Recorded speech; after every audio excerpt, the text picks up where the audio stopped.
Hello, my dear friends. So today we are here to welcome Miss Simi Karan.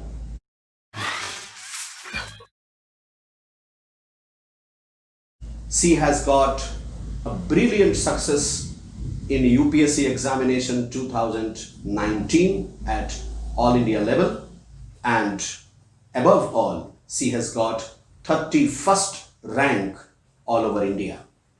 पूरे भारतवर्ष में इन्होंने 31st rank प्राप्त किया है और इस बात के लिए हम सब लोग गौरवान्वित हैं।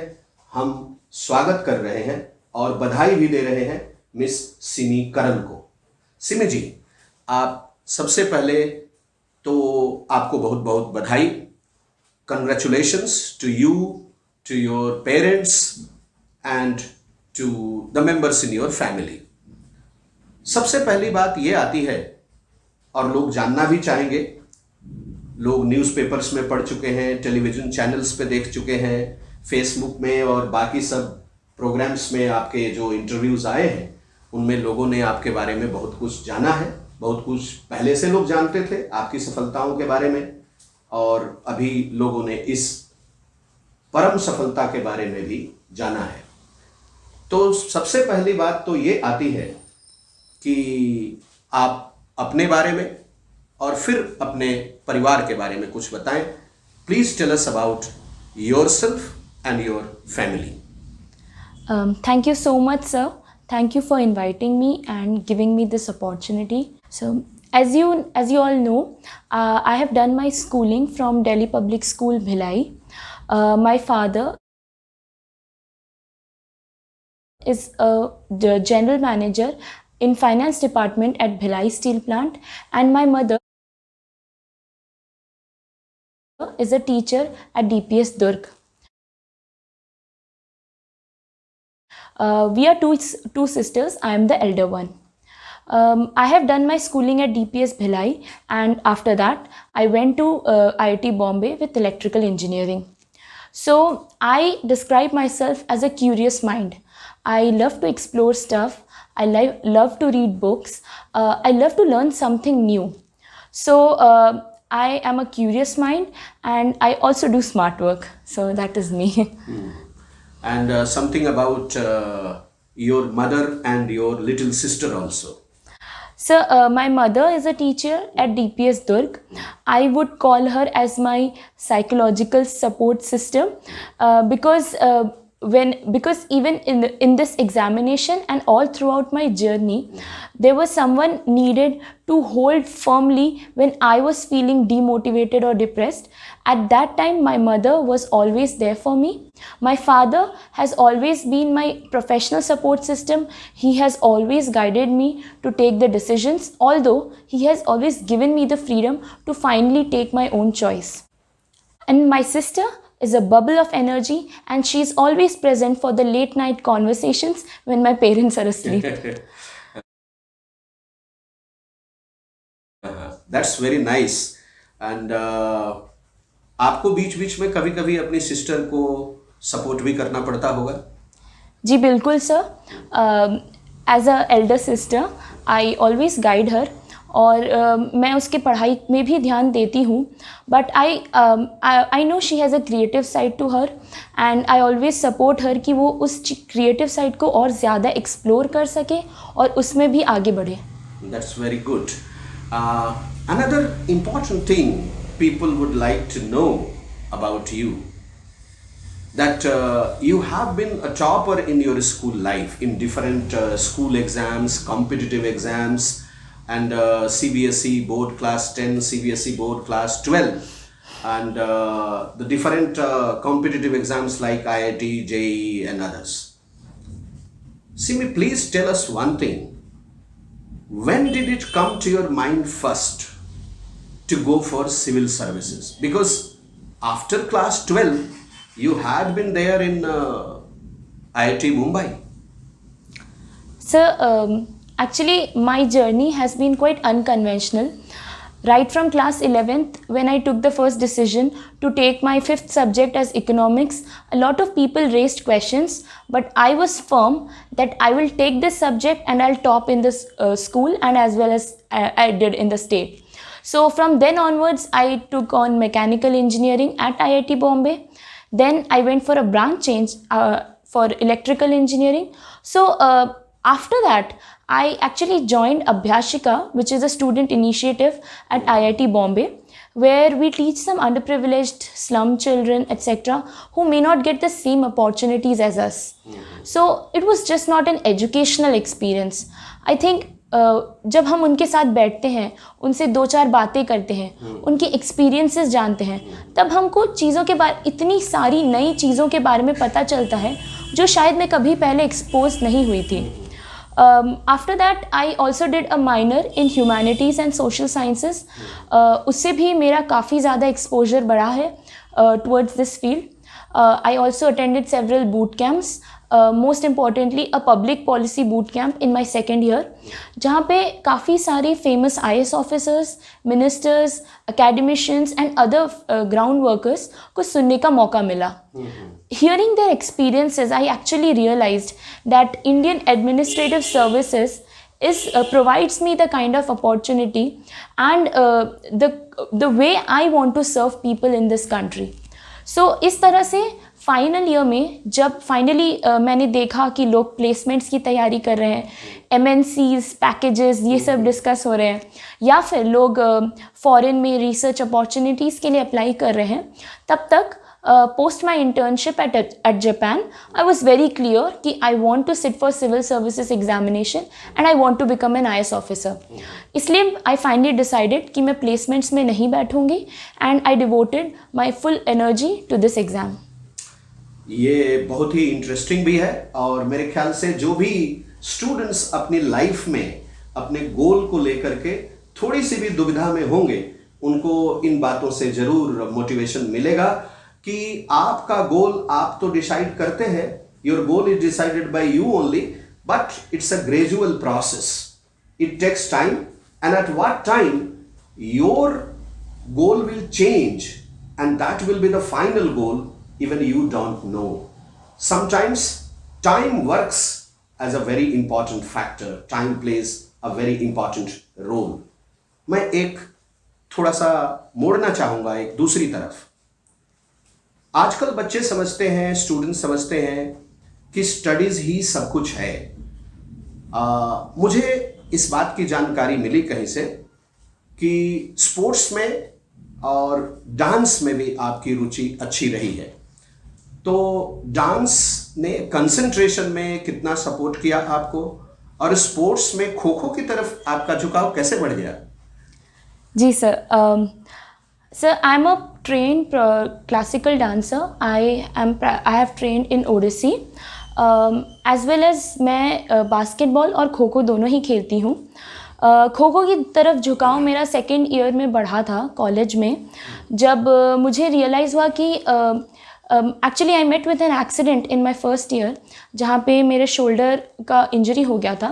And post that I was exploring a game जिसमें फुट वर्क और फुट रिलेटेड जो एजिलिटी है, जो स्पीड है, जो स्टैमिना है, उस पर ज़्यादा फोकस होगा. उसी दौरान I came across the sports of kho kho and unlike how we play here, school में भी हमने बहुत खेला होता है. I actually, when I first entered the field, kho kho code, that was the first time I realized कि इसमें इतने सारे rules हैं. There are so many strict regulations. This is the way we have to run. These are the rules we have to follow. So that was my first professional exposure to this game. I would suggest कि rather than just focusing on academics, because सिर्फ academics में जब हम ध्यान देते हैं, it kind of narrows your personality. It does not help in your holistic development. ये बहुत बड़ी बात है. जी सर. क्योंकि काफ़ी लोग ये सोचते हैं कि टॉपर बच्चा है तो दिन के 12, 14, 16 घंटे सिर्फ पढ़ाई करता रहता होगा या करती रहती होगी, लेकिन एटलीस्ट मेरे केस में ये ट्रू नहीं था. I have always explored other activities. मैंने डिबेट्स, क्विजिंग और इवन पेंटिंग भी एक्सप्लोर किया है. तो आई वुड ऑलवेज सजेस्ट कि आप एक क्यूरियस पर्सन बने रहें, नई चीज़ें एक्सप्लोर करते रहें. It not just helps you lose your steam, but it also it not just helps you let out your steam, it also helps you explore your other aspects of your personality. जैसे कि जब मैं sports, kho kho, अभ्यासिका, Odissi में involve रहती थी, आई realise कि एक time management का जो फैक्टर होता है वो चीज़ मैंने काफ़ी हद तक इन्हीं एक्टिविटीज से सीखा है. These activities train us in managing our time. Yes sir. And making things balanced. Yes sir. Patience एक बहुत बड़ी चीज़ है जो अगेन हमको इन चीज़ों से मिलती है. जो हमारे कम्युनिकेशन स्किल्स हैं वो जब हम ऐसे नए लोगों से, नए नए बैकग्राउंड के लोगों से मिलते हैं, वो हमारा डेवलप होता है. और मोस्ट इम्पॉर्टेंटली लोगों को कैसे परसीव किया जाए, उनके नॉन वर्बल क्यूज़, उनका बिहेवियरल एस्पेक्ट, वो चीज़ें भी हम सीखते हैं. तो I would suggest everyone to explore other activities as well. That is very nice, and hope the students who are listening to that will follow these things or try to learn at least something from this. Okay? हमारा अगला सवाल हम लोग आते हैं, वो ये है कि आपने एक डिसीजन की तरफ कदम बढ़ाया जब आप IIT मुंबई में थी. तो ये डिसीजन लेने में कि आपको सिविल सर्विसेज की तरफ जाना है, जाहिर है आपने अपने घर में पेरेंट्स से भी सजेशन लिया होगा, आप अपने बहुत सारे सीनियर्स जो होंगे उनसे भी चर्चा की होगी, जूनियर्स जो होंगे उनसे भी चर्चा की होगी. कितना कठिन रहा होगा? How much difficult it was to take a final decision? Simi, you have to go for this. Sir, civil services की तरफ झुकाव तो धीरे धीरे बिल्ड हो ही रहा था, specially since second year onwards. But as आपने कहा कि ये ग्रेजुअल प्रोसेस था. पहले जब मैंने ये चीज़ सोचा कि शायद ये एक अच्छा अपॉर्चुनिटी है जो एक्सप्लोर किया जा सकता है, ये चीज़ मैंने जाके सबसे पहले अपने पेरेंट्स को बताई कि देखिए मैं इस तरफ झुक रही हूँ, मुझे शायद ये फील्ड में इंटरेस्ट आ रहा है. Unlike in several other families जहाँ पे काफ़ी मदर फादर का एक तमन्ना होता है कि सिविल सर्विसेज में जाएं, यहाँ पे शायद कहीं ना कहीं एक उल्टा डायरेक्शन था कि मैंने अपने पेरेंट्स को बताया कि ये एक अच्छी अपॉर्चुनिटी रहेगी मेरे लिए और मैं चाहती हूँ कि आप मुझे सपोर्ट करें. थोड़ी कन्विंसिंग लगी बिकॉज IIT से हूँ, एकेडमिकली अच्छी हूँ, तो एक्सपेक्टेशंस थोड़े अलग थे उनके. But they were very happy कि I am taking this decision and they were very supportive of it. फिर जस्ट टू गेज कि how capable I am for this job, मैंने काफ़ी अपने टीचर्स, अपने फ्रेंड्स, अपने सीनियर्स जो मुझे पर्सनली जानते हैं, मैंने उनसे सलाह लिया था कि क्या आप समझते हैं कि मैं उस केपेबल हूँ, या मेरे जो स्किल्स हैं, मेरी जो एबिलिटी है, मेरा जो थॉट प्रोसेस है, क्या वो इस जॉब के लिए सूटेबल है. जब मेरे को काफ़ी अफर्मेटिव या बहुत ही सपोर्टिव एक एनवायरनमेंट मिला तो मुझे लगा कि हाँ, मुझे इस तरफ जाना चाहिए. कॉलेज के प्रोफेसर्स वो थोड़ा सा डिफ़िकल्ट हुआ उनको मनाना, क्योंकि उन्हीं के फील्ड को छोड़ करके Exactly. सिविल सर्विसेज में आपको आना था. बिल्कुल, बिकॉज वहाँ एक कॉलेज में अलग ही माहौल होता है. उनका थोड़ा एकेडमिक्स, रिसर्च की तरफ ज़्यादा झुकाव होता है. और because I was the college topper among girls as well, तो उनको बट नेचुरली एक एक्सपेक्टेशन था कि मैं हायर स्टडीज़ के लिए अब्रॉड जाऊँगी. But I found very supportive people there as well, and I want to thank everyone who finally supported me in this decision. ये तो एक बात हुई कि डिसीजन तक आप पहुंच गए. जी. डिसीजन तक पहुंचने के बाद आपके मन में ये जरूर आया होगा कि अब मुझे तैयारी के लिए योजना बनानी है, प्लान करना है. जी.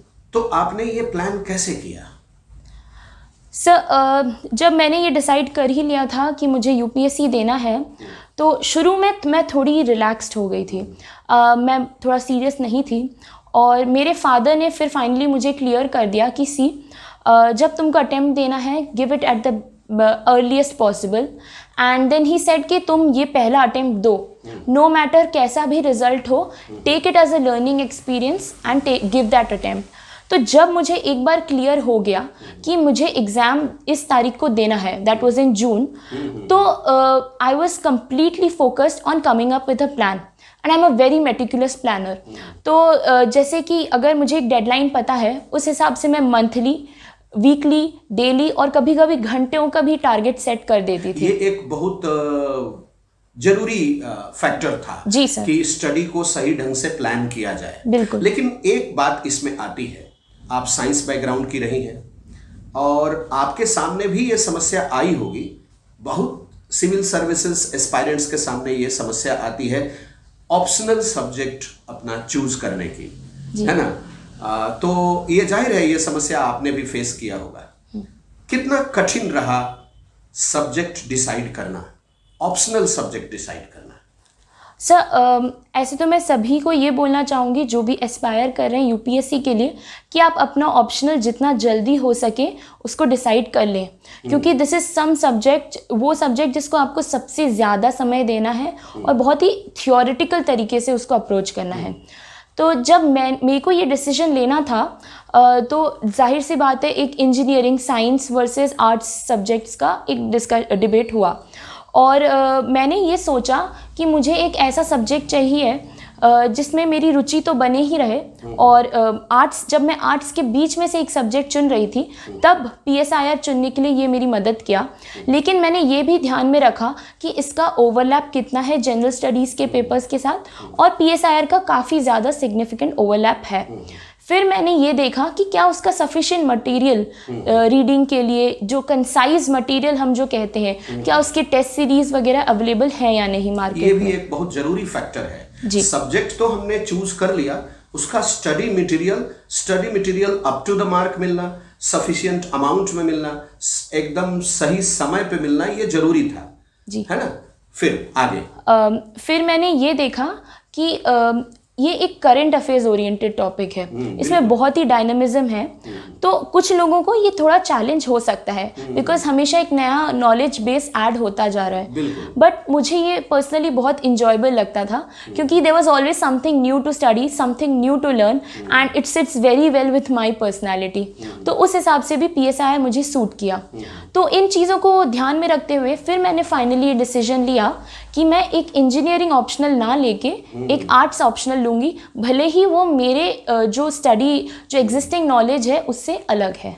ये एक wise, intelligent but appropriate decision था, है ना जी। क्योंकि इसके पीछे भी जो आप तरह तरह के क्विजेस में जो पार्टिसिपेट करती थी जी, या जो कॉम्पिटिटिव एग्जाम्स जो जीके के आप तरह तरह के देती थी, तो उससे आपको कहीं ना कहीं एक कॉन्फिडेंस बिल्डअप हो गया होगा कि पीएसआईआर यानी political science and international relations, इसमें आपकी पकड़ मजबूत है और इसको और मजबूत बनाया जा सकता है। तो मैं यहाँ ये कहना चाहूँगा कि सिमी जी का ये कहना है कि जब आप अपना ऑप्शनल सब्जेक्ट डिसाइड करते हैं तो आपको बहुत केयरफुल रहना है, आपको बहुत कैलकुलेटिव रहना है और समय रहते डिसाइड करना है ताकि आप इसको पूरा समय दे सके और गहराई तक इसको पढ़ सके, सिलेबस को फॉलो कर सके। अब हम आते हैं आगे। जब आप फाइनल डिसीजन ले चुकी, आपने ये भी डिसाइड कर लिया कि ये मेरा ऑप्शनल सब्जेक्ट होगा, अब बात आती होगी कि प्रिपेयर कैसे किया जाए। तो आपने जाहिर है एक अच्छा खासा स्टडी प्लान बनाया होगा, जैसा कि आपने कहा कि even you had prepared sometimes for an hour also. It means your planning was with a proper objective.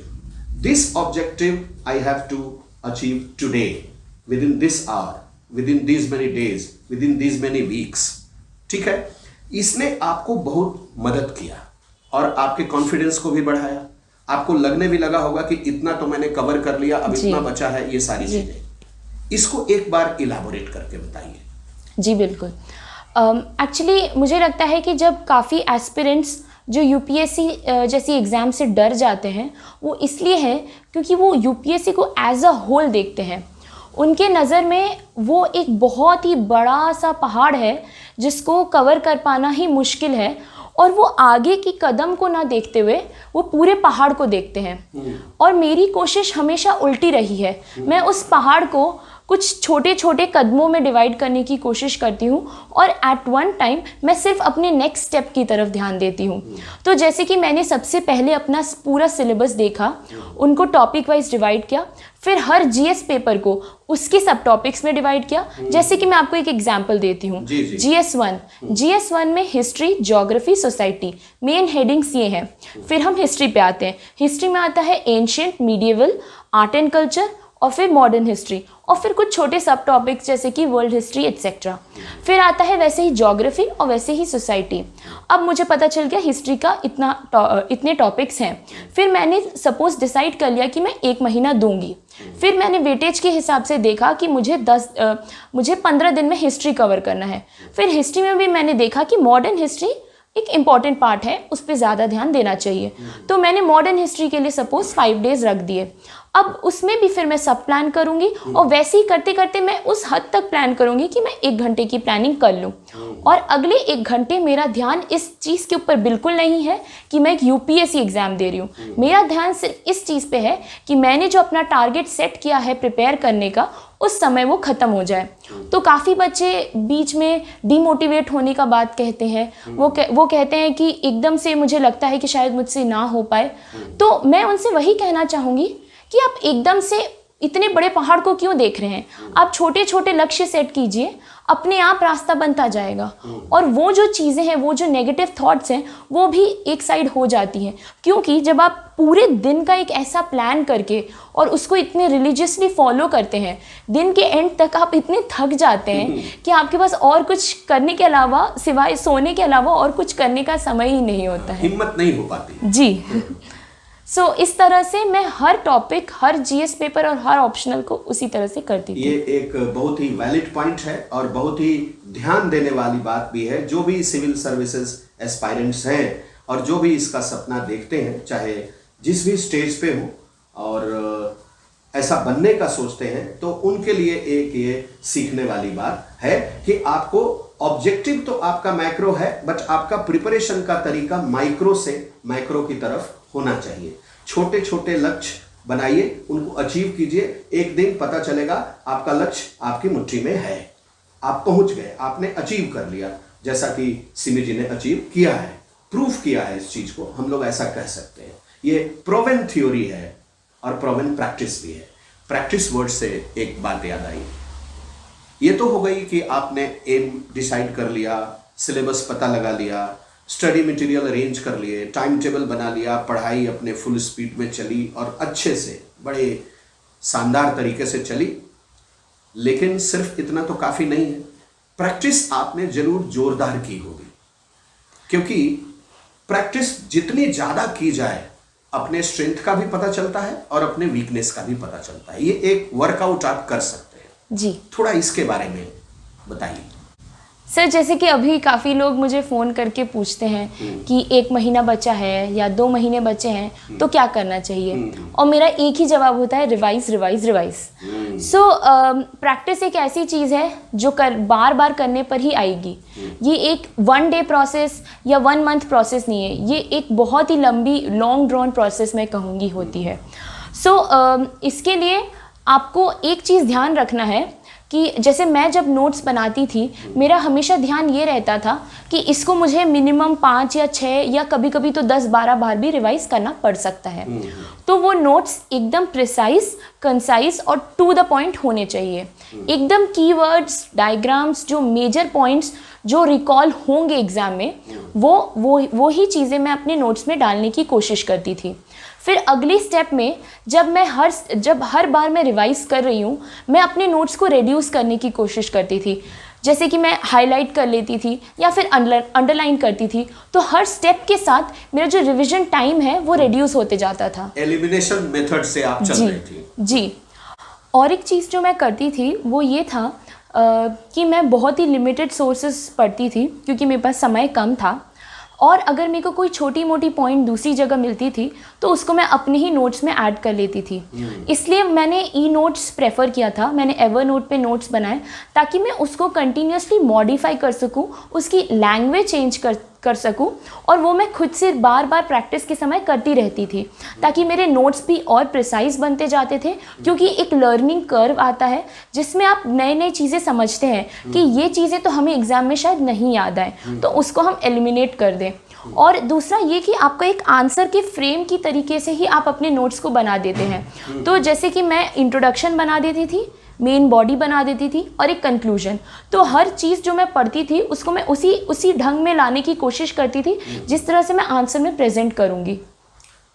मतलब आपका जो नोट मेकिंग होता था, एक तो एलिमिनेट करते जाती थी आप जी, कि ये लगता है कि जरूरी नहीं है, मैंने बनाया है, जरूरी नहीं है तो इसको हटा दिया जी। और उसके बाद आप ये करती थी कि जो नोट्स बनाती थी वो उसी फ्रेम में होता था जिस फ्रेम में क्वेश्चंस आते हैं। जी, तो इससे आपको सुविधा हो गई, जी, प्रैक्टिस करने में भी सुविधा हो गई। ये आप लोगों को ध्यान देने वाली बात है कि आप किसी भी एग्जामिनेशन के लिए अगर नोट्स बना रहे हैं तो उस एग्जामिनेशन में क्वेश्चंस कैसे आते हैं, उनका आंसर किस फ्रेम में लिखना होता है, कितने वर्ड्स में लिखना होता है और उसको कैसे आप बेटर प्रेजेंटेशन दे सकते हैं, लेकिन फैक्चुअल दे सकते हैं। जो जरूरी चीजें नहीं है वो लिखने से कोई फायदा नहीं होता और जो जरूरी है वो बिल्कुल लिखना चाहिए।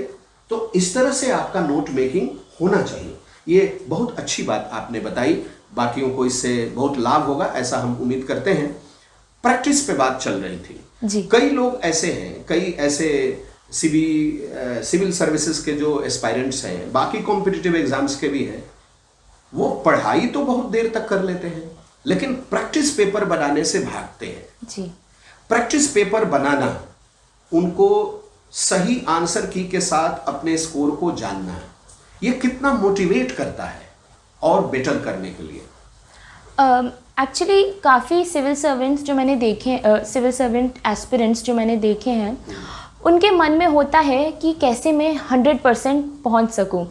काफ़ी बच्चे मुझसे पूछते हैं कि दीदी आपने सिर्फ एक ही सोर्स चुना तो आपका ये टॉपिक छूट गया या वो टॉपिक छूट गया।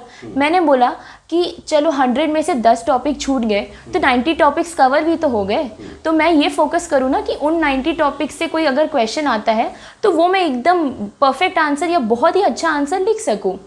तो यही एक चीज़ है जो काफ़ी बच्चे ध्यान नहीं देते हैं। वो मल्टीपल कोचिंग की तरफ भागेंगे, मल्टीपल गाइडेंस लेंगे, मल्टीपल सोर्सेज रेफ़र करेंगे, बट उन सब चीज़ों को एक जगह इकट्ठा नहीं कर पाते। तो आप अगर कोई ऐसी चीज़ पढ़ रहे हैं जिसको आप बाद में रिवाइज नहीं कर रहे हैं, प्रैक्टिस नहीं कर रहे हैं, तो वो आप एग्जाम में नहीं रिप्रोड्यूस कर पाएंगे, वो कोई यूज का नहीं रहा फिर। बिल्कुल। मैं सबको ये हमेशा बोलती हूँ कि your knowledge base in this exam is not important. ऐसे काफ़ी सारे सीनियर एस्पिरेंट्स होंगे जिनका नॉलेज बेस मुझसे बहुत ज़्यादा होगा। It is more important what you are able to reproduce in the exam hall. That is a point. बिल्कुल। और इसीलिए मैंने यही फोकस किया था कि मैं वो कुछ भी नहीं पढ़ूंगी जो मैं एग्ज़ाम हॉल में रिप्रोड्यूस नहीं कर पाऊँ। काफ़ी बच्चे बोलते हैं कि एडिटोरियल पढ़ते वक्त इस ऑथर का एडिटोरियल हमें टफ लगा। कोई बात नहीं, आप उसे स्किप कर दीजिए। आप वही टॉपिक गूगल सर्च कीजिए, इनमें यूपीएससी टाइप कीजिए और किसी और ऑथर का वही आर्टिकल पढ़ लीजिए जो सिंपल लैंग्वेज में हो। हाँ। क्योंकि अल्टीमेटली एग्जाम में आपको अपने शब्दों में उस चीज़ को बयान करना होगा और अगर आप नहीं समझ पा रहे हैं तो आप एग्जाम में नहीं रिप्रोड्यूस कर पाएंगे।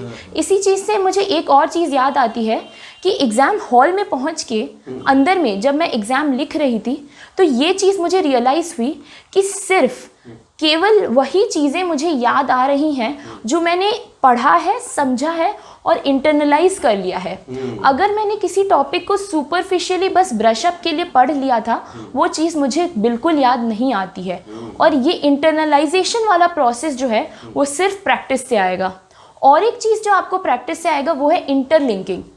क्या होता है कि हमने सपोज जैसे एनवायरनमेंट का एक जैसे एनवायरनमेंट हमने पढ़ लिया, एनवायरनमेंट का सेक्शन पढ़ लिया, फिर हमने इकोनॉमी का सेक्शन पढ़ा, फिर हमने एक क्वेश्चन देखा जो इकोनॉमी से रिलेटेड है और हम फिर सीधा उसको सिर्फ इकोनॉमी डायमेंशन से ही आंसर करने की हमारा दिमाग का नेचुरल एक प्रोसेस होता है कंपार्टमेंटलाइजेशन का और हम सिर्फ एक कंपार्टमेंट में घुसे रह जाते हैं। बट आपका आंसर दूसरों से यूनिक कैसे होगा? वो तब होगा जब आप उसमें एनवायरनमेंट, पॉलिटी, इकोनॉमी हर एक डायमेंशन को ला पाए, डिफरेंट स्फीयर्स। बिल्कुल। इसमें मैं एक एग्जांपल देना चाहूँगी। जैसे साइंस एंड टेक के GS3 के क्वेश्चंस बहुत ही बहुत ही कभी कभी अजीबोगरीब आ जाते हैं, उनको पढ़ने का कोई अंत ही नहीं है।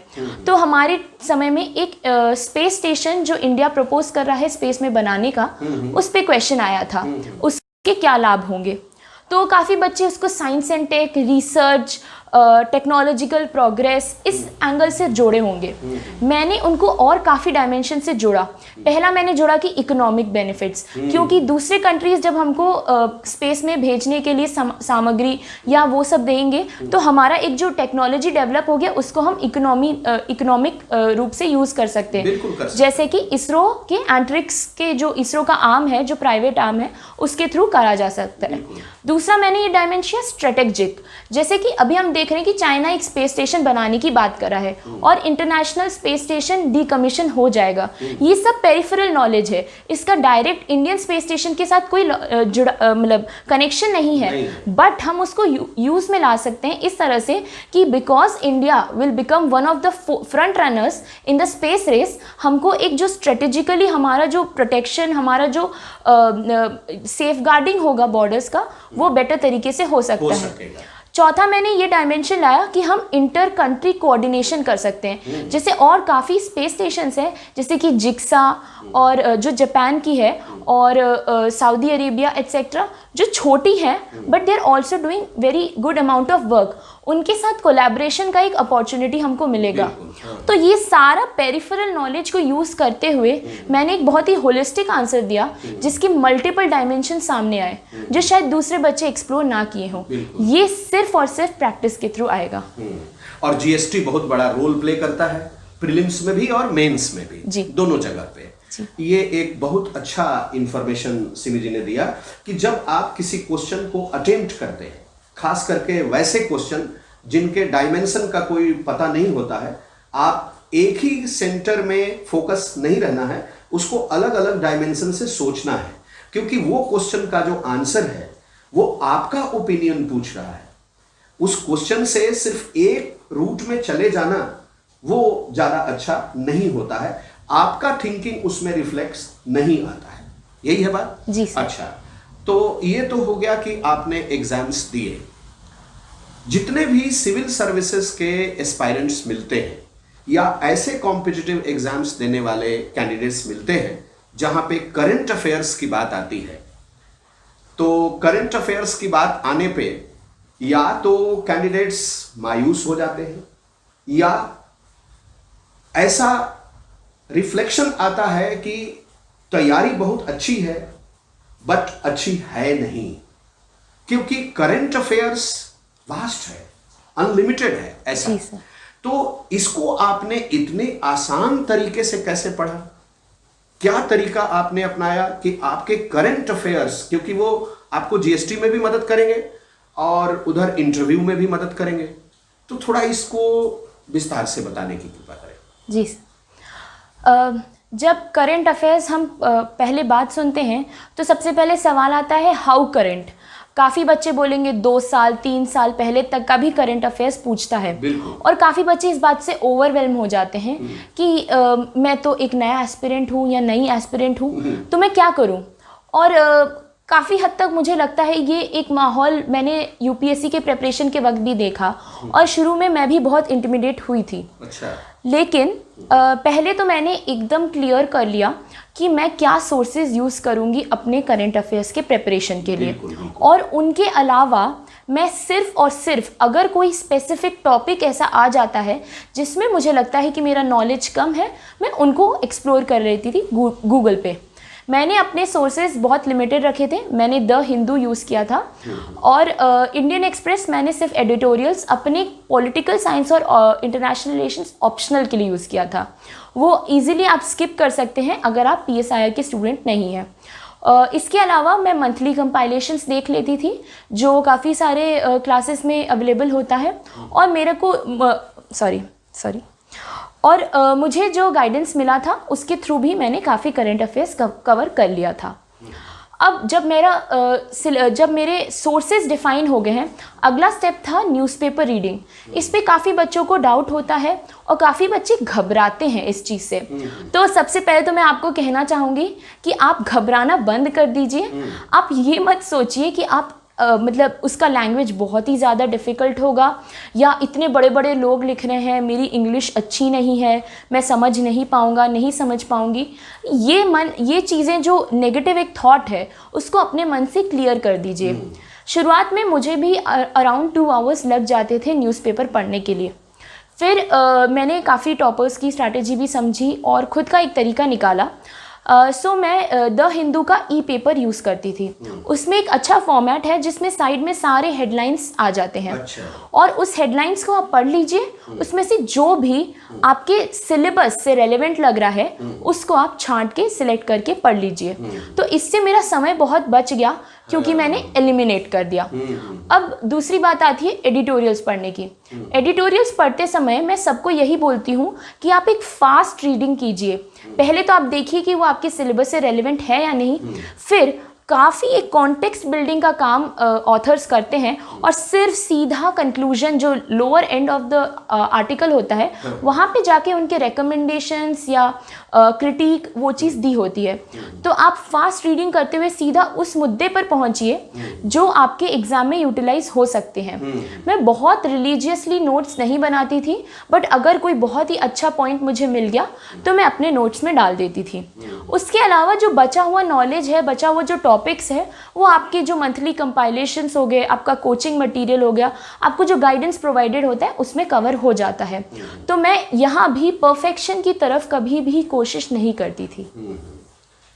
आजकल जो ये समय चल रहा है और इसमें जो प्रिपरेशन जो लोग कर रहे हैं उनको डिफ़िकल्टीज भी आ रही हैं। आपने भी इसको कुछ समय के लिए फेस किया है, तो इसमें आप ये बताइए कि ऑनलाइन मटेरियल का आप कितना यूज़ करती थी? जी सर, आपने सही कहा है कि अभी specially after Covid and even before काफ़ी सारा ऑनलाइन मटेरियल अवेलेबल है। और इसका ऑनलाइन मटेरियल का जो रेलेवेंस मेरे लिए था वो इस तरह से था कि काफ़ी सारे छोटे छोटे टॉपिक्स ऐसे बच जाते हैं जो मेन स्ट्रीम जो गाइडेंस होती है उसमें कवर नहीं होता है, जिन पे कहीं स्पेसिफिक मटेरियल नहीं मिल पाता। Yes sir. तो उन चीज़ों को मैं सिंपली गूगल सर्च करके और एंड में यूपीएससी शब्द डाल देती थी, या फिर यूट्यूब पे जाके एंड में यूपीएससी शब्द डाल देती थी। उससे आपको पहले 3-4 सोर्सेज में ही आपका बहुत ही अच्छे तरीके से एक कॉम्प्रिहेंसिव कवरेज बन जाता है। फिर उसको मैं अपने नोट्स में इनकॉर्पोरेट कर लेती थी। दूसरी तरह से जो ऑनलाइन माध्यम मैंने यूज़ किया वो था फेसबुक। काफ़ी बच्चे कहते हैं कि वो एक दुनिया से डिस्कनेक्ट हो जाते हैं, सोशल मीडिया ऑफ कर देते हैं। मैं कहती हूँ आप रहिए कनेक्टेड दुनिया से, सोशल मीडिया का यूज़ कीजिए बट स्मार्टली यूज़ कीजिए।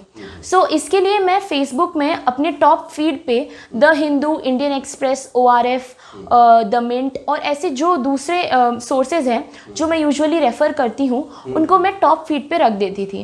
तो जब भी मैं फेसबुक खोल रही हूँ तो सबसे पहले शुरुआत में मुझे कुछ आर्टिकल्स या कुछ ऐसे रेलेवेंट एग्जाम्पल्स दिख जाते थे। अगर वो छोटा हुआ तो मैं तभी के तभी पढ़ लेती थी और उनको अपने नोट्स में डाल देती थी। या फिर ऐसे ही चलते चलते जब आप ग्लिम्स कर लेते हैं आपको काफ़ी connected even with the world affairs feel होता है। तो उस तरह से भी मैंने ऑनलाइन माध्यम का यूटिलाइजेशन किया था। मतलब कहने का ये हुआ कि जिस फेसबुक को लोग जनरली टाइम पास समझते हैं वो टाइम पास करने वालों के लिए टाइम पास हो सकता है, लेकिन अगर आप उसका इंटेलिजेंट यूज़ करना चाहें तो आप उसका इंटेलिजेंट यूज़ भी कर सकते हैं, जैसा कि सिमी जी ने किया। अब हम लोग आते हैं, आपने प्रीलिम्स दिया, आपने मेंस दिया, मेंस में आपको सफलता मिली। जी सर।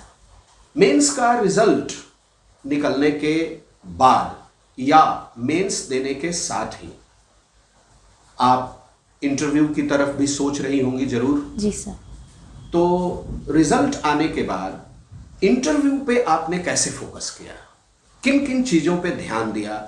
इंटरव्यू में कई एस्पेक्ट्स हो जाते हैं, आपका ड्रेस सेंस है, आपका पोस्चर है, बहुत सारी चीज़ें हैं, और आप किन किन चीज़ों को कवर करके चले, तो ये कैसे किया आपने? जी सर, इस साल एक्चुअली अगर आप जानते हैं तो इंटरव्यू के रिजल्ट्स भी डिले हो गए थे। वो यूजुअली दिसंबर अराउंड आ जाता है, इस साल वो मिड जनवरी तक शिफ्ट हो गया था। इंटरव्यूज भी चले हैं जुलाई वगैरह तक में? जी सर, जी सर।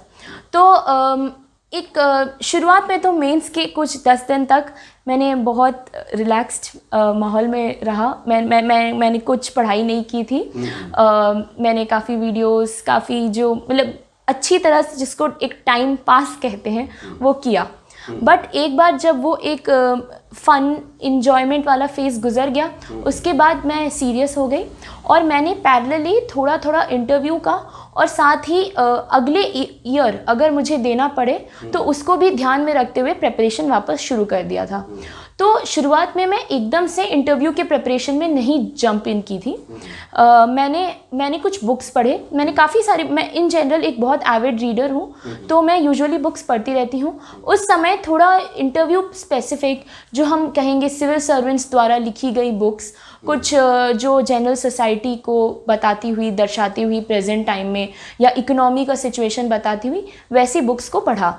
वैसे धीरे धीरे आप इन जब किताबों को पढ़ते हैं, ये डायरेक्टली आपको जवाब देने में मदद नहीं करते, बट आपका जो एक मेंटल फ्रेमवर्क है कि एक यूपीएससी एस्पिरेंट से किस तरह का आंसर एक्सपेक्टेड होता है, एक बैलेंस्ड, एक होलिस्टिक और एक कॉम्प्रिहेंसिव आंसर की तरफ आपको बहुत ही ज़्यादा हेल्प करता है। And I would recommend everyone to read this kinds of books. Visionary बनाता है ये। जी सर, बिल्कुल। एक ही चीज को अलग अलग डायमेंशंस में देखने का नजरिया जो है जी, वो इससे डेवलप होता है। जी, इसलिए बुक रीडिंग बहुत जरूरी है, खास करके वैसे लोगों की लिखी बुक्स जो इस उस फील्ड बैकग्राउंड में है। रह चुके हैं। बिल्कुल, बिल्कुल। जी। उसके बाद पहले तो मुझे थोड़ा, जब रिजल्ट्स आ गए तब तक मैं प्रिपरेशन थोड़ा थोड़ा कर रही थी, बट मुझे बहुत ज़्यादा ओवरवेलमिंग लग रहा था क्योंकि मेरे पास समय बहुत कम था। मेरा 21 फरवरी को ही इंटरव्यू था और मुझे करंट अफेयर्स और जो हमारा जो डिटेल एप्लीकेशन फॉर्म है वो दोनों ही प्रिपेयर करना था। बट फिर मैंने एक डेफिनेशन निकाला कि ये एस्पेक्ट्स मेरे हैं। मेरा स्टेट रिलेटेड एस्पेक्ट्स हैं, मेरे हॉबीज़ रिलेटेड है, मेरा जो एजुकेशन रिलेटेड बैकग्राउंड है, मेरा ऑप्शनल, वैसे मैंने कुछ हेडिंग्स बना दिए। उसके अलावा एक करंट अफेयर्स का हेडिंग बनाए रखा। काफ़ी सारे जो आप क्लासेस या गाइडेंस लेते हैं वहाँ आपको पर्सनलाइज्ड फीडबैक मिल जाता है और आपको एक पर्सनलाइज्ड सेट ऑफ क्वेश्चंस भी पता चल जाते हैं कि आपसे रिलेटेड, आपसे स्पेसिफिक क्या क्वेश्चंस पूछे जा सकते हैं। एक बार जब वो मुझे पता चल गए, उसके बाद मैंने काफ़ी हद तक उन्हीं डायरेक्शन में, उसी लाइंस में अपना प्रिपरेशन किया। काफ़ी जैसे जो हम इकोनॉमिक सर्वे वगैरह मैंने पढ़ा, because I am associated with both Chhattisgarh and Orissa, तो मैंने दोनों का इकोनॉमिक सर्वे पढ़ने की कोशिश की। उसके स्टेट स्पेसिफिक, उसके डिटेल्स रिलेटेड बुक्स आते हैं वो पढ़ा, अपने डिस्ट्रिक्ट लेवल का पढ़ा, अपने सिटी लेवल का पढ़ा। तो ऐसे काफ़ी सेवरल डायमेंशन से प्रिपरेशन करने की कोशिश की। अगला मैंने कुछ मॉक इंटरव्यूज़ दिए। मॉक इंटरव्यूज़ देने का बेनिफिट ये होता है कि again interview is not just your knowledge test, it's your personality test. तो वो आपके बिहेवियरल एस्पेक्ट, आपका सिटिंग पॉस्चर, आपका टोन ऑफ स्पीकिंग, आपका लेवल ऑफ जो वॉइस होता है, किसी का बहुत ज़्यादा होता है, किसी का बहुत कम होता है, उन सब चीज़ों को ध्यान देते हैं। और मॉक इंटरव्यू से आपका कहीं ना कहीं डर भी चला जाता है। हाँ, ये एक बहुत बड़ी बात है जी। तो वो एक आप सीरियस माहौल में फुल ड्रेस्ड होके उस एनवायरनमेंट में जाके जब आप देते हैं और जो आपको फीडबैक मिलता है उससे आपको बहुत मदद मिलती है। तो मैंने भी कुछ इंटरव्यूज़ दिए थे। बट यहाँ पे मैं एक रिक्वेस्ट सबको करना चाहूँगी कि आपको बहुत सारा फीडबैक इस समय पे मिलेगा। डिफरेंट लोग बोलेंगे आप ये भी पढ़ लीजिए, ये भी पढ़ लीजिए, कोई इकोनॉमिक एंड पॉलिटिकल वीकली पढ़ लीजिए या इकोनॉमिक टाइम्स पढ़ लीजिए, लेकिन आप खुद से परसीव कीजिए ये आपके लिए कितना रेलेवेंट है सजेशन, एंड सिर्फ तभी उस पर काम कीजिए। मेरे लिए पर्सनली जो मेरे लिए बिहेवियरल एस्पेक्ट्स के जो फीडबैक मिल रहे थे वो मेरे लिए बहुत ज़्यादा हेल्पफुल साबित हुए। तो उस तरह से धीरे धीरे जब एक बिल्ड होता गया तो मेरे को 3-4 डेज बिफोर द इंटरव्यू एक कॉन्फिडेंस डेवलप हो गया था। बट उसके बाद एक इंटरव्यू अपने में एक अलग ही चैलेंज है, अलग ही माहौल है। So this was my preparation strategy.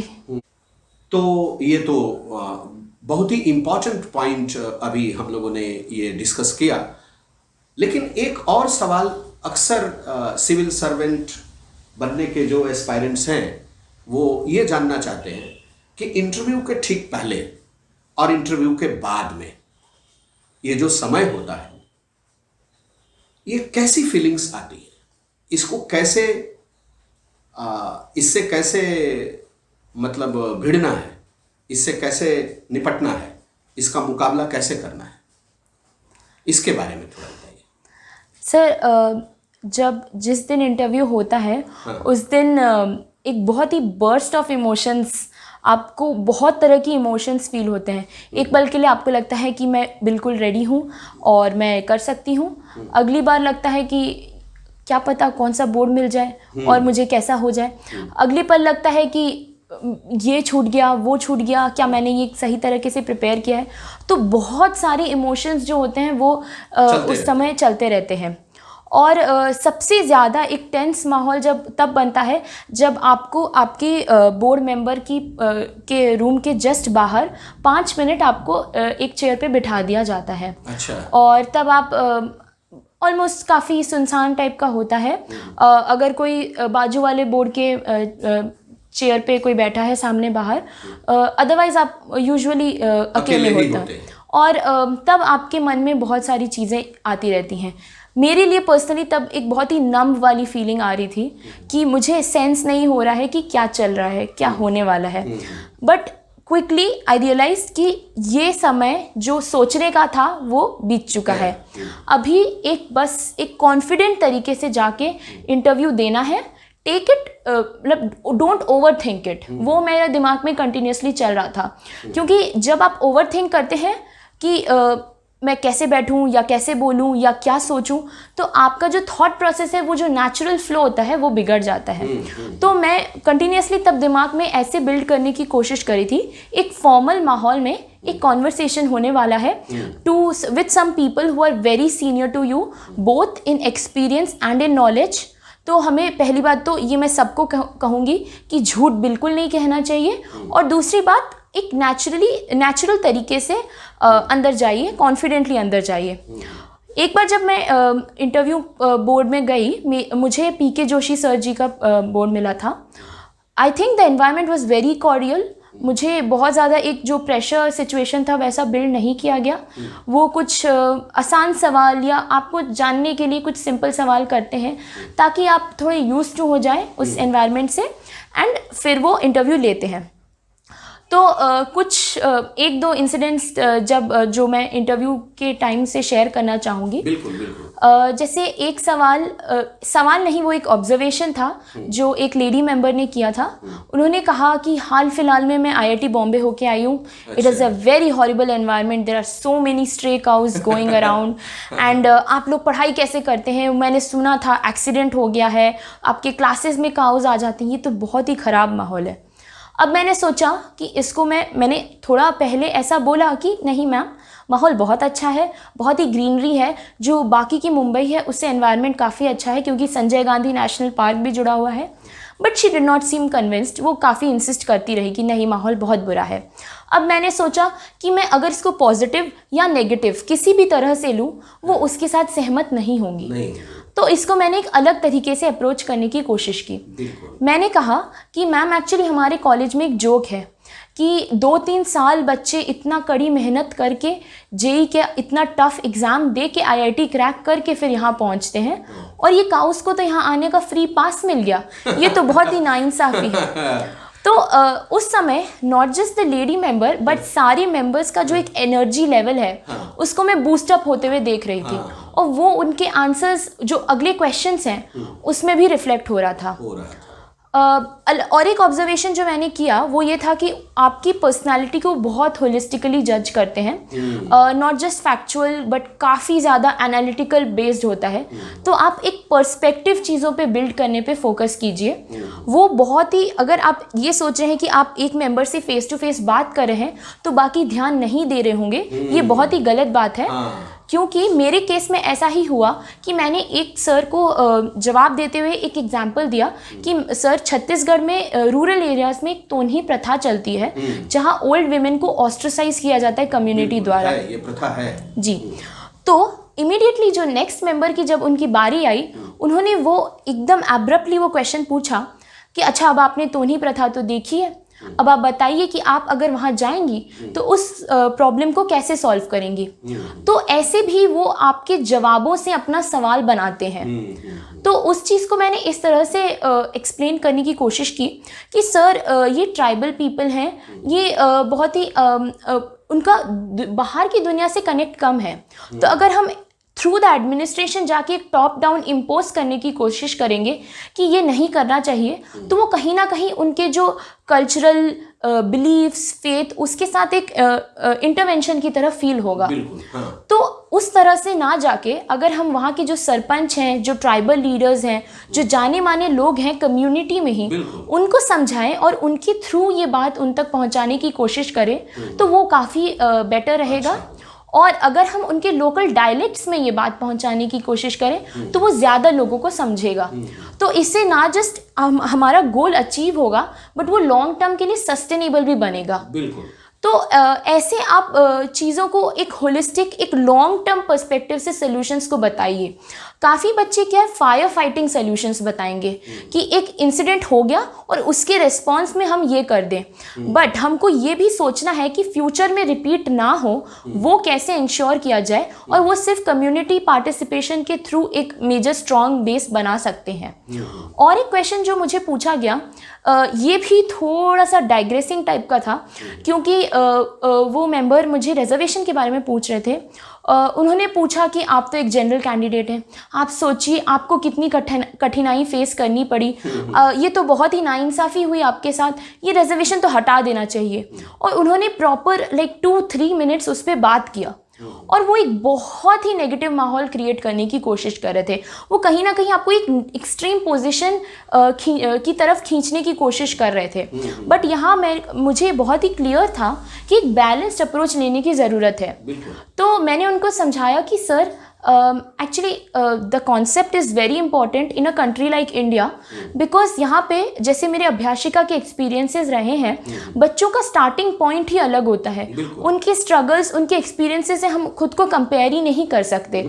तो ये रिजर्वेशन की तो ज़रूरत है, बट प्रॉब्लम ये है उसके जो कंसेप्चुलाइजेशन और इम्प्लीमेंटेशन में। हम आज के दिन पे रिजर्वेशन को एक नैरो डेफिनेशन में देख रहे हैं, वो है कास्ट बेस्ड।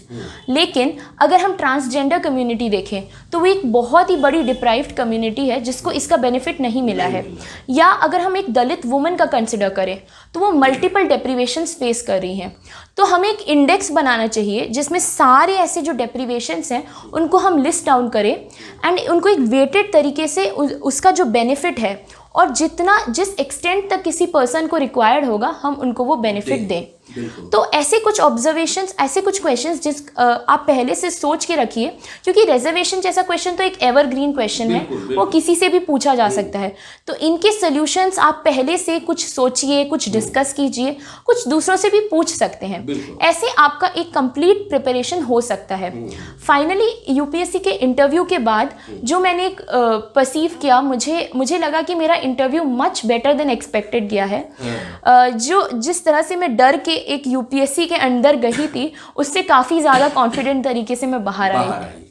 अच्छा, तो आप इंटरव्यू से तो बाहर आ गई, इंटरव्यू से बाहर आना और ये रिजल्ट निकलना, सिमीकरण 31st रैंक, इसके बीच का जो समय था उसमें तो न जाने कितनी तरह की वेव्स आती होंगी, कितनी तरह की थिंकिंग्स आती होंगी, और एक मन में कहीं ना कहीं जब तक सिलेक्शन ना हो जाए, रिजल्ट ना निकल जाए, तब तक सिलेक्शन नहीं हुआ है जी, ये फीलिंग तो चलती है। बिल्कुल।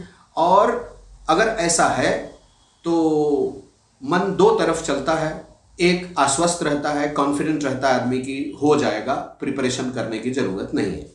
दूसरी तरफ रहता है अगर नहीं हुआ तो कंटिन्यू रखो जी, ठीक है। तो इसके बीच का जो ये आपका समय था, ये आपका कैसे गुजरा? जी, फिर से इंटरव्यू के बाद कुछ 5-10 दिन तो मैंने बहुत रिलैक्स किया। मैंने बिल्कुल किताबें नहीं देखी, एंड आई थिंक ये ब्रेक्स बहुत ज़रूरी हो जाते हैं, क्योंकि जब आप एक इतने हाई मोमेंटम में प्रिपरेशन करते रहते हैं तो आपकी बॉडी को भी फटीग फील होने लगता है एंड मेंटली भी फटीग फील होने लगता है। उस टाइम आपको अपने आप को रिचार्ज करने के लिए देना पड़ता है। उसके बाद ये मेरे मन में था कि उस समय तो अप्रैल एंड तक रिज़ल्ट, मिड अप्रैल एंड तक आने का संभावना था। तो वो तो अगले साल के अटेम्प्ट से बहुत ही क्लोज हो जाता, क्योंकि मई 31 को पहले प्रीलिम्स होने का था। तो ये मेरे मन में क्लियर था कि अब रात गई बात गई, जो हो चुका है वो ख़त्म हो गया है। अब जो मेरे हाथ में कंट्रोल करने के लिए है वो है मेरा फ्यूचर। बिल्कुल। और ये एक ओवर कॉन्फिडेंस मेरे मन में कभी भी नहीं था। मैं थोड़ा अंडर कॉन्फिडेंट साइड में ही थी रिजल्ट को लेके, क्योंकि पहला अटेम्प्ट था। मेंस का जो आउटकम होने वाला था उसको लेके मैं बहुत डाउटफुल थी, तो मैं थोड़ी अंडर कॉन्फिडेंट थी। इसलिए जैसे ही एग्ज़ाम ख़त्म हुआ, immediately after 10 days of recharge मैं अपने वापस प्रिपरेशन की तरफ वापस आ गई। जैसे मैंने आपको पहले कहा कि मेंस के बाद भी मैंने वही चीज़ की कि मैंने कभी भी अपने प्रिपरेशन के साथ टच नहीं छोड़ा। अब मैंने इन चीज़ों पे फोकस किया कि क्या टॉपिक्स मैंने फर्स्ट अटेम्प्ट में लाइटली ले लिया था, बिकॉज समय कम था। तो अब उन टॉपिक्स को, जैसे कि सोसाइटी का टॉपिक हो गया, एथिक्स थोड़ा मैं और एक्सप्लोर करना चाहती थी, थोड़ा और examples, the variety of questions, the answer writing, उसको एक्सप्लोर करना चाहती थी। मेरे ऑप्शनल को, आंसर राइटिंग को और शार्प करना चाहती थी। उन चीज़ों पे मैं इमीडिएटली शिफ्ट कर गई थी मेंस के बाद। प्रीलिम्स इंटरव्यू के बाद मेरा फोकस प्रीलिम्स पे आ गया। मैंने वापस अपनी जो स्टैंडर्ड बुक्स हैं जो पिछली बार की थी उनको रिवाइज़ करना शुरू कर दिया। करंट अफेयर्स रिवाइज़ किया, क्योंकि एक गैप बन गया था जिस समय आप फैक्चुअल जो पॉइंट्स हैं उन पे ध्यान नहीं दे रहे थे। उस समय आप इंटरव्यू स्पेसिफिक जो टाइप की चीज़ें होती हैं उन पे ध्यान दे रहे थे, तो उनको करना शुरू कर दिया।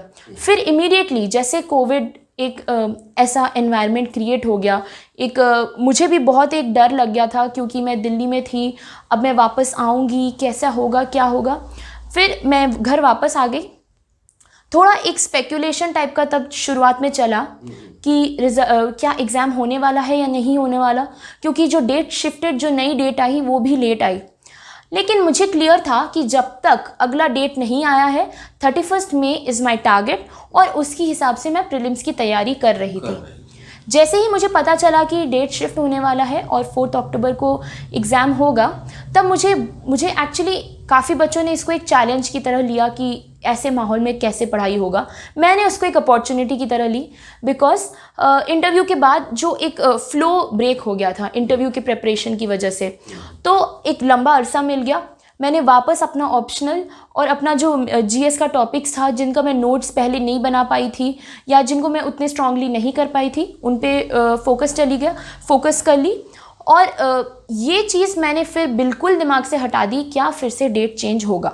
काफ़ी बच्चे आज भी कोरा पे मुझे पर्सनली कॉल करके पूछ रहे हैं क्या डेट चेंज होने वाला है। मेरा उनसे सिर्फ ये सवाल है, क्या ये आपके हाथ में है? जो आपके हाथ में नहीं है वो आप क्यों सोच रहे हैं? जो सिर्फ आपके हाथ में एक ही चीज़ है, वो है आपकी प्रेपरेशन। इस पूरे एग्ज़ाम में बहुत अनसर्टेनिटी है, कौन सा पैनल मिलेगा, क्या क्वेश्चंस आएंगे, क्या वो आपका स्ट्रॉन्ग पॉइंट है।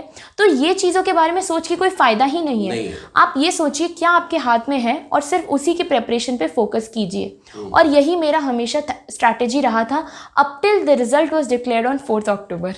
चलिए, तो 4 अक्टूबर को 4 अगस्त 4 अक्टूबर तो कोई डेट अनाउंस हुआ था शायद फॉर प्रीलिम्स के लिए जी। वो एक्चुअली आपके दिमाग में वो बात टारगेट चल रही है है ना, लेकिन अब आप उससे बिल्कुल अलग हो चुकी हैं। तो रिजल्ट आया 4 अगस्त को जी, और माहौल पूरी तरह से बदल गया। चारों तरफ से जिनको खबर लगी, फ़ोन आने लगे होंगे, बधाइयाँ मिलने लगी होंगी, आशीर्वाद मिलने लगे होंगे। आपके मन में भी एक फीलिंग आ रही होगी कि ये खबर मिलने के पहले की समीकरण और ये खबर मिलने के बाद की समीकरण, ठीक। इसके पहले की समीकरण ने जो सपने देखे थे वो तो पूरे हो गए। अब समीकरण के सपने क्या है? सर, इससे पहले मैं थोड़ा सा आपको वो जो जिस दिन रिजल्ट निकला उसका एक्सपीरियंस बताना चाहूँगी। एक्सपीरियंस और उसकी फीलिंग्स जी बिल्कुल। कि उस चीज से आपने, मेरा ध्यान उसमें उसकी खुशी या उसके उत्साह की तरफ कम है, मेरा ध्यान इस पे है कि उस चीज से आपने कैसे अपने आप को संभाला जी। क्योंकि उसमें संभालना भी एक कठिन बिल्कुल काम है। बिल्कुल। हाँ। जैसे कि 4 अगस्त को डेट, ये तो क्लियर नहीं था कि 4 अगस्त को आने वाला है। हाँ। एक हफ्ते में बताया गया था कि रिज़ल्ट आएगा। 3-4 दिन पहले से ही मेरी नींद क्लियरली हो नहीं रही थी। ये मेरे पेरेंट्स को भी परसीव हो रही थी। मैंने एक दिन रात को पहले भी ये बोला था मम्मी को कि मम्मी शायद इस बार IAS नहीं मिलेगा, और अगर नहीं मिलता है तो अगली बार मैं पक्का IAS बन के ही दम लूँगी। तो ये कन्विक्शन मेरे मन में था। अगले दिन जैसे ही रिज़ल्ट डिक्लेयर हुआ, मेरे एक मित्र ने मुझे कॉल किया और उन्होंने बताया कि मेरा इतना रैंक आया है। तो पहले तो मुझे लगा कि वो मजाक कर रहे हैं, और मैं ऑफिशियल वेबसाइट पे जाके शायद 6 या 7 बार उस रिज़ल्ट को चेक की होंगी। बहुत शांत बैठी थी मैं 10 मिनट तक। उसके बाद मैं जाके अपनी मॉम को ये बात बताई। किसी की खुशी का ठिकाना नहीं रहा। तब मेरी मॉम और मेरी सिस्टर घर पे थी। मैंने फिर अपने फादर को बताया ये रिज़ल्ट, और फिर मैं अपनी नानी को ये बात बताना चाहती थी सबसे पहले, क्योंकि मैं उनसे बहुत क्लोज़ हूँ। हाँ, ये समय समय पे आपने कभी कभार, मुझे जहाँ तक याद है, कभी कभार आपने उनकी चर्चा की है जी। मेरे ख्याल से उस समय आप बहुत छोटी क्लास में थी, है ना? तो लेकिन ये बहुत अच्छी बात है जी। मुझे इस बात की बहुत खुशी है कि आपके मन में उनके लिए इतना सम्मान है और आपने उनको ये बात बताई। जी। उस समय मेरी नानी बाथरूम में थी और मैंने कॉल किया, और वहाँ पे मेरे जो रिलेटिव्स थे, मैंने उनको कहा कि आप सबसे पहले नानी को फ़ोन पहुँचाएं, वो कहीं भी हो। तो वो बोली कि वो नहा रही हैं। मैंने कहा आप जहाँ भी हैं उनको फ़ोन पहुँचाइए। अब मेरी नानी बहुत टेंशन में आ गई कि उनको लगा कि कोई इमरजेंसी हो गई है, क्योंकि जब भी मैं अपनी मम्मी के साथ झगड़ा करती थी तो मैं अपनी नानी को कंप्लेन करती थी। मम्मी का कंप्लेन मम्मी को। मम्मी का कंप्लेन मम्मी को। तो मैं अपनी नानी को बोला कि नानी, आप एक IAS की नानी बन चुकी हैं। अरे वाह। उनको ये बात समझ में नहीं आई, क्योंकि वो बहुत एक टेंस्ड इमोशन के साथ खड़ी थी। उनको 3-4 बार मैंने ये बात बताई, और तब जब वो बात समझी, उनकी खुशी का ठिकाना ही नहीं रहा। उसके बाद मैंने अपनी दादी, मेरे नाना, मैंने सभी को फ़ोन करके ये बात बताया, और जिस तरह से एक जो रिएक्शन उनका मिल रहा था, उससे मेरा खुशी डबल हो रहा था, ऐसा मुझे फील हो रहा था। आपको अपने सक्सेस का इम्पोर्टेंस तब पता चल रहा एग्जैक्टली होगा, जब मम्मी का रिएक्शन आ रहा होगा, पापा का आ रहा होगा, नानी का, दादी का, दादाजी का, बाकी रिलेटिव्स का। जाहिर है आप मूल रूप से उड़ीसा के निवासी हैं, है ना? तो वहाँ के भी न्यूज़पेपर्स में आया होगा, मीडिया में आया होगा, है ना?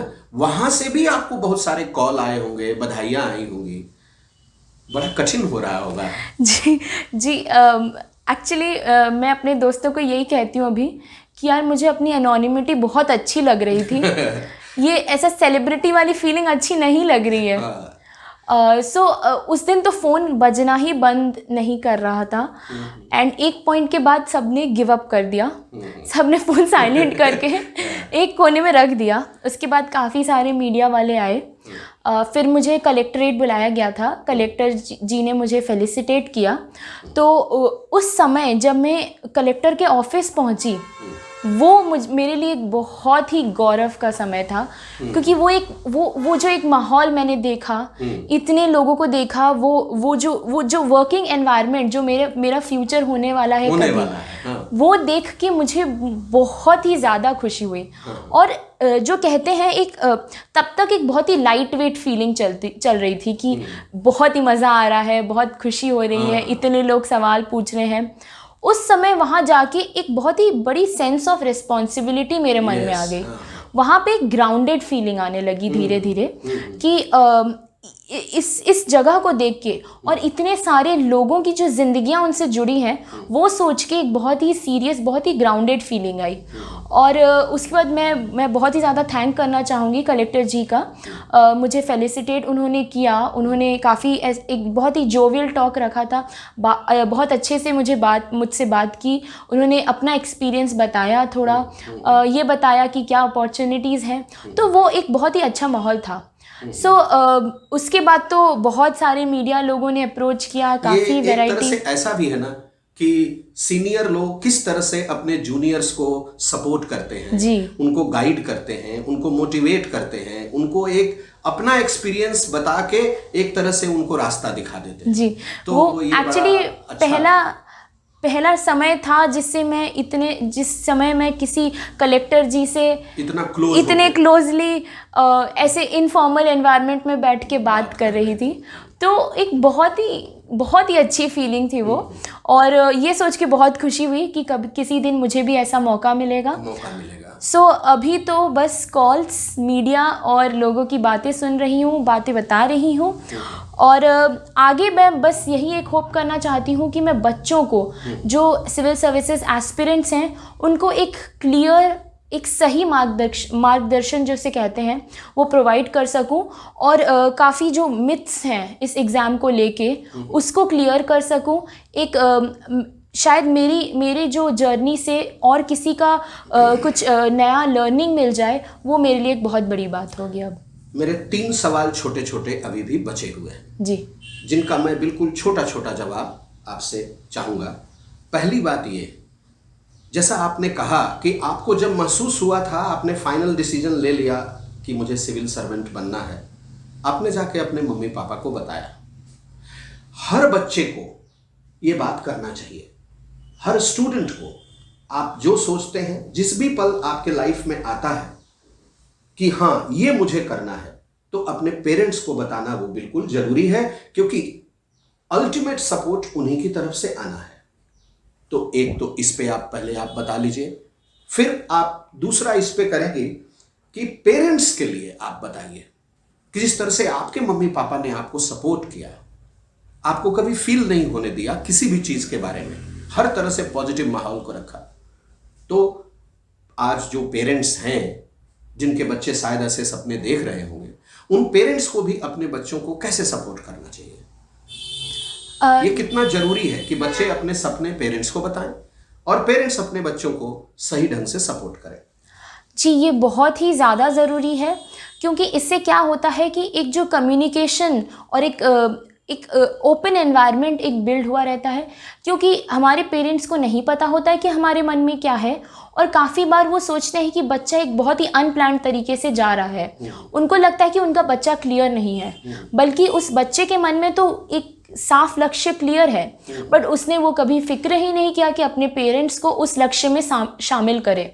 तो ये बहुत ही ज़रूरी है, क्योंकि कोई भी अचीवमेंट एक इंडिविजुअल एफर्ट नहीं होता है, ये एक कलेक्टिव एफर्ट होता है, और उसमें सबसे बड़ा रोल आपके पेरेंट्स का होता है।